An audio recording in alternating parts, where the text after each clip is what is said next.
જય માતાજી, વાસુ ઢોલી રાજકોટ. હર્ષભાઈ જેમનું ગામ દ્વારકા છે અને ઢોલ આપણી પાસે પાલિશ કામ માટે આવ્યો છે. હવે જોઈએ કેટલોક ફેરફાર કરવાનો થશે, કારણ કે મોટા બોલનો ઢોલ છે તો કદાચ એ જ રાખવાના થશે, કાં ટુકડા બોલ્ટનો કરવાનો થશે. જે કોઈને આવું કામ કરવા મારો કોન્ટેક્ટ કરે, વાસુ ઢોલી રાજકોટ. જય માતાજી, વાસુ ઢોલી રાજકોટ. હર્ષભાઈ જેમનું ગામ દ્વારકા છે, ઢોલ જનરલ કામ માટે આવ્યો હતો. ઢોલનો તમને ટોન સંભળાવી દઉં, જો કે આખો ઢોલ નહીં વગાડીને બતાવી શકું, એટલે ખાલી ટાંકનો ટોન તમને સંભળાવી દો કેટલો સારો થયો છે.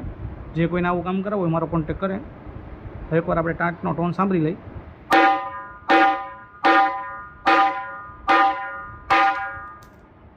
જે કોઈને આવું કામ કરાવવું મારો કોન્ટેક્ટ કરે, વાસુ ઢોલી રાજકોટ.